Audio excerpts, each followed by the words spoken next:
Well, keeping with sports, I thought let's do a bit of a throwback, okay? So 2021 continued to be a very difficult year in the sporting world with travel restrictions limiting competition and, just preparation for major events. However, the Olympics, though, went ahead, scheduled in Tokyo 1 year later with a number of standout performances from international and local athletes, really just set the benchmark for the rest of the year in 2022. And I think South Africa and a lot of our athletes out here are still riding off that high. And our two South African athletes that made headlines, obviously in the Olympics and the Paralympics respectively, were Tatjana Schoenmaker as well as Ntando Mahlangu. Now, we recently caught up with both gold medalists, and not just us, but our man Mikey Mike in the building, and he went to reflect on their performances at the Games and how they overcame adversity in preparation for the event. Let's check this one out.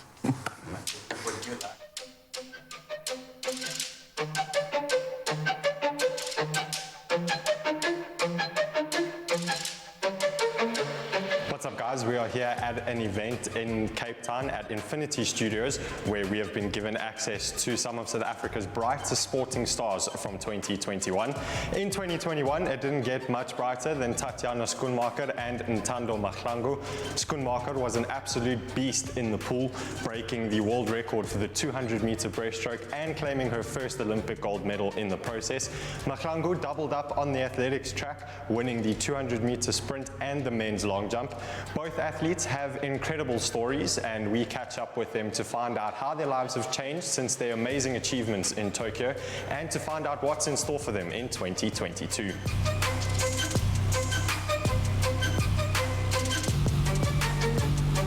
I think it's been a great journey since the age of 10 when I started my athletics career. There's been a lot of change, obviously. Having to come back home, after last year, getting 2 gold medals, people are excited. But, I always run for the people. I'm a people's person, so it has definitely, brought me closer to the people. And, I like it, when people recognize me and so on. So it's been a beautiful journey, and I'm honored to be at the place where I am now. I think, doing it for the people takes a lot of pressure. I think when you approach something individually, it's very difficult. But once you change the mindset and you change how you approach certain things, and you use a group of people, it's very easier. So for me, even when I don't get a certain goal, it's not that hard on myself, because I know, I did it for the people, and I always give my best for the people of South Africa.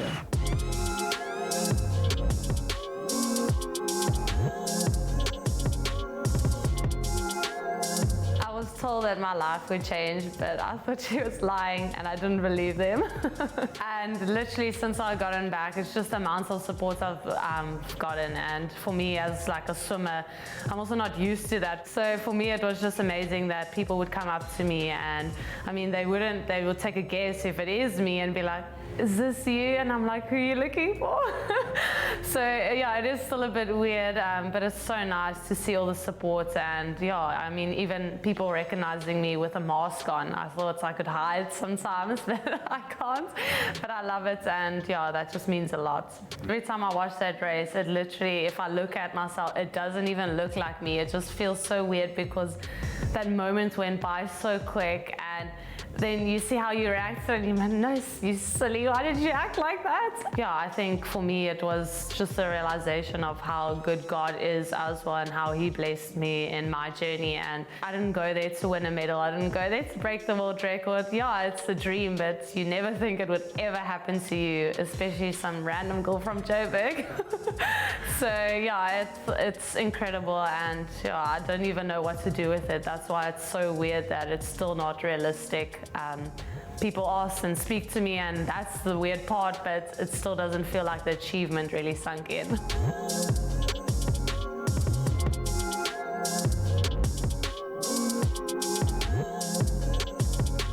I really wanted to use this to change people's lives, be a blessing in someone else's life like I've been blessed, and that's why I have the foundation to financially support people and to see if they have the love for the sport that I love so much. Something that people don't know about last year is that after coming back from the Paralympic Games, I have to write my final exams. It's definitely something that I don't recommend, because it's a bit tricky. If you have to have a lot of discipline, and to be able to study, after such a high is very difficult. But then, I'm thankful because, I went through it and got the results at the end, and this year going to university, so definitely honored. Yeah. I think 2022 is going to be a very easy year for me, having to adapt to university and also having to work on a lot of off-season. I won't be seen a lot on track this year, maybe one race or two in Europe, but definitely not going to Commonwealth.